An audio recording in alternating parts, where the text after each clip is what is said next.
Yo, halo semuanya, kembali lagi di Pixel Developer. Pada video kali ini kita akan membahas materi lanjutan dari materi sebelumnya ya. Kalau di materi sebelumnya kita sudah mempelajari tentang display, nah pada video kali ini kita akan mempelajari tentang Flexbox, yang mana kalau kita lihat di sini Flexbox itu juga merupakan bagian dari display ya. Jadi di sini Flexbox CSS itu adalah display flex pada CSS. Nah, kalau kita lihat pengertiannya, Flexbox itu adalah Flexbox dapat mengatur ukuran dari elemen anaknya secara otomatis. Nah, kalau kita lihat di sini, berarti Flexbox itu harus mempunyai parent-nya atau container kalau kita sebut ya. Jadi Flexbox itu adalah orang tuanya, baru kita letakkan elemen anaknya biar diatur oleh Flexbox secara otomatis. Misalnya seperti ini, saya contohkan kodenya. Nah, ini di sebelah kiri ada dua buah div yang mempunyai kelas masing-masing box dan red. Di sini box blue. Di sebelah kanan juga ada yang sama, tetapi memiliki orang tuanya yaitu flex ya. Ini adalah parent-nya, oke, kedua ini, dan ini adalah child-nya. Jadi yang kita lakukan bukan seperti yang di sebelah kiri ya, melainkan yang sebelah kanan. Karena kita sekali lagi Flexbox itu mengatur anaknya secara otomatis. Seperti itu kira-kira kita akan membuatnya nanti. Nah, jadi di Flexbox itu ada yang vertikal, kita membuatnya, kan display itu kan tentang pengaturan letak layout, jadi di sini kita akan mempelajari Flexbox secara vertikal nantinya, dan juga secara horizontal. Oke, langsung saja mungkin kita langsung let's start from Pixel. Silahkan kalian buka Visual Studio Code kalian. Seperti biasa di sini saya sudah menyiapkan index.html dan style.css. Kalau kita lihat Explorer-nya kira-kira seperti ini bentuk file yang saya buat. Nah, pertama seperti biasa kita buat templating untuk HTML. Di sini mungkin titelnya kita ganti menjadi Flexbox CSS. Dan jangan lupa kalau kita baru membuat HTML, kita harus import dulu atau kita harus menyambungkan dari HTML ke CSS dengan cara mengetikkan command link, kita masukkan style.css nama file CSS kita ya di sini. Jadi ini sudah terhubung antara file HTML dan CSS-nya, nanti kita membuat stylingnya di sini. Oke, yang pertama saya akan membuat seperti contoh yang di PowerPoint saja tadi ya. Mungkin di sini saya akan membuat box, oke. Di sini mungkin boxnya red, dan Ctrl+Shift+D atau Ctrl+C, Ctrl+V bisa juga karena saya sudah menginstal Sublime Key Map, jadi bisa Ctrl+Shift+D. Nah, di sini mungkin saya membuat box blue. Oke, Ctrl+S. Ini kalau kita buka di browser belum terjadi apa-apa. Pertama kita styling terlebih dahulu. .box, width 100 pixel, dan height-nya juga 100 pixel. Nah, ini sudah menjadi box, tetapi kita belum mengasih warnanya, jadi tidak kelihatan nantinya. Kita buat lagi .red, misalnya, background color, itu berwarna red, dan yang satu lagi .blue, background color-nya berwarna blue. Oke, simple saja di sini. Kalau kita kembali ke index.html, kita klik kanan, dan open in default browser. Nah, kira-kira seperti ini tampilannya. Kita belum memberikan style display flex itu sendiri ya. Jadi kita sekarang akan memberikan display flex. Oke, seperti yang saya sebutkan sebelumnya, bahwa flex itu membutuhkan sebuah container atau parent.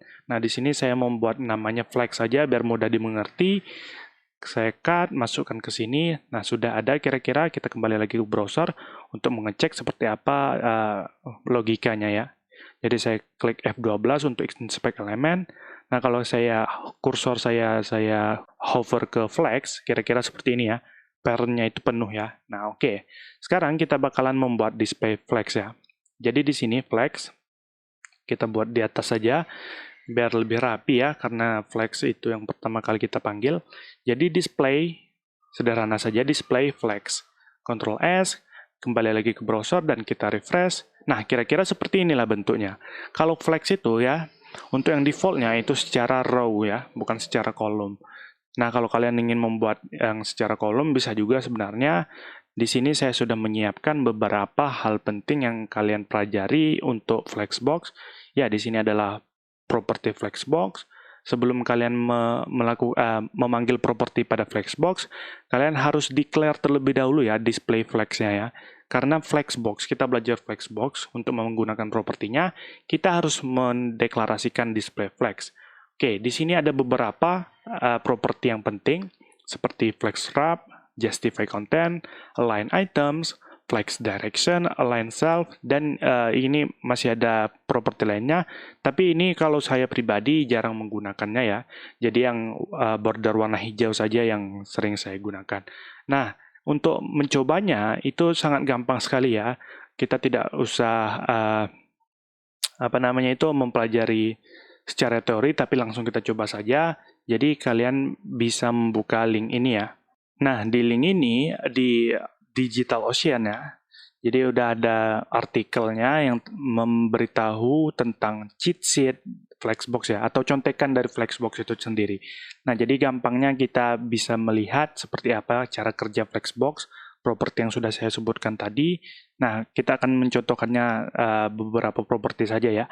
Nah, jadi di sini without Flexbox, kita kira-kira sampai sini ya progres kita ya, baru membuat display flex. Kemudian kita akan mencoba, nah kalau kalian bingung, .container inilah, kira-kira inilah yang disebut dengan .container ya. Ini .container. Karena apa? Container itu adalah parent-nya ya. Ini adalah parent-nya. Nah, namanya saja yang berbeda. Kita menamakannya flex, sedangkan yang di website ini menamakan kelasnya itu container. Tapi tidak menjadi masalah.